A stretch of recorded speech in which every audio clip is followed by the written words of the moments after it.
Just arrived at King Abdullah Park. 11.50 riyal to go in. Welcome to King Abdullah Park. So there's a lot of people here, a lot going on. Just give you a look around. A lot of people having picnics. So you got a cafe over there. And there is a show later on. You see all the stands and the seats over there. But the football is on tonight, so I want to really watch the football. So I doubt I'll be here for that. It starts at 6:30. We've got these little pedal cars here. But yeah, it's a big old park. For many people that think of Saudi Arabia, they imagine this. Jamal Khashoggi, prominent Saudi journalist and Washington Post columnist, has gone missing after visiting his country's consulate in Istanbul. You have declared a jihad against the United States. A very rich country, Saudi Arabia. But in reality, it's nothing like that. It's actually fairly safe. I think the media just portrays it in such a way that we're a little bit ignorant to what's going on. I think we're a little bit naive on how Saudi Arabia operate. I just think we don't know much about it. It's good coming here speaking to people because you really get an insight into life in Saudi Arabia. So Saudi's going through a lot of changes at the moment. It's modernising, and some things are very open, and you're really surprised. You know, like how open they are. You know, I was at the coffee shop yesterday, and you know, you're seeing people wearing low-cut tops. You're seeing like the trendies. You're seeing like gay people. You're seeing all sorts. It's becoming more liberated here, I would say. I mean, I think it was only a few years ago women weren't allowed to drive. I think 2018 they changed the rule on that. And if you went back to 10 years ago, men and women couldn't even talk in public. You weren't allowed to talk in public. You could be arrested for either sex. So it's a lot of changes are happening, and I think they're welcomed by all. You know, I think I spoke to one guy yesterday, and he was saying about the older generation have had their time. Now it's down to the youngsters, and it's youngsters that shape the country.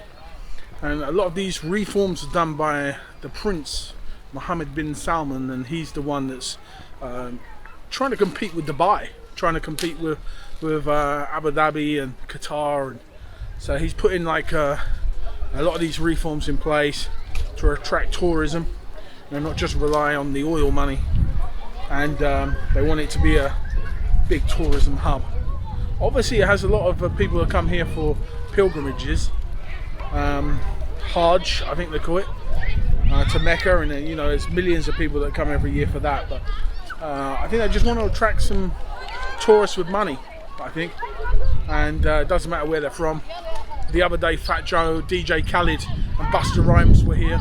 You know, there's people going to a concert and dancing, and before music was haram. So what's interesting is Saudi Arabia only opened for tourism in September 2019, and then borders shut very quickly after. So for tourism here as a non-Muslim, this is the first wave. You know, I'm in the first wave of people that are coming here to do it as a non-Muslim. So it's like very interesting, and the fact that I've got a friend here, I've seen a completely different side. I think if I wasn't with someone, it would be a lot harder. It would be harder to get around the language and understanding the culture. But the fact that I've had these interactions because of my friend here, you know, I feel kind of lucky to have that. I spoke to a girl yesterday when I was at my friend's house, you know, and I was saying, what's the difference? She's saying, you know, before we're covered up and we're seen as objects, and now, you know, we're free. But she was saying this happened overnight. It was like we went from there covered up to wearing crop tops. So it was like, you know, some people don't know how to do it. They've never socialized with the opposite sex. But there is people define the rules. She says she was caught driving 10 years ago, before women were allowed to drive.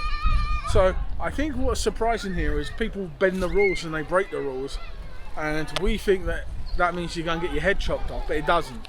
You know, actually there's things happening I can't say on camera that I've seen that people would be shocked about, and it's really no different to being in the UK. Other interesting points here is most workers, most labourers, most Yeah, most construction workers, most taxi drivers are Pakistani. So it's like, I don't know if it's because of the religion, the language, whereas for Indian they speak English and Pakistan is speaking Arabic, so maybe that's why. But there's a lot here. Like I think every taxi I've been in is a Pakistani guy, and there is a hierarchy from the Saudi and the Pakistanis to the lower in the hierarchy, in the class system here.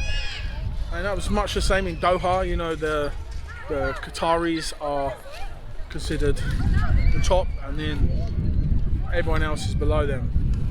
So the hierarchy there. I mean, I think it's the same everywhere in the world. I think everyone in their own country believes they're at the top.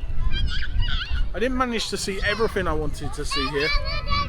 I missed out on the camel trading market, but that starts at 6 a.m. So a little bit too early for me. And there's a tourist spot called the Edge of the World.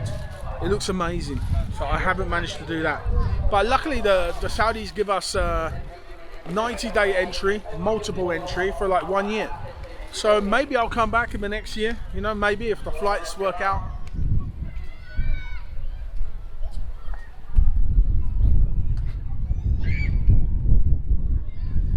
And I asked my friend, obviously probably the most famous Saudi national is Osama bin Laden.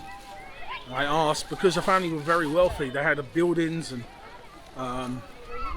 you know, areas all around Saudi Arabia, but they've removed all mention of him everywhere. So everything's gone. You know, they don't want to be associated with that. So there's nothing you will see of that name now. It's been completely deleted from the books, let's say.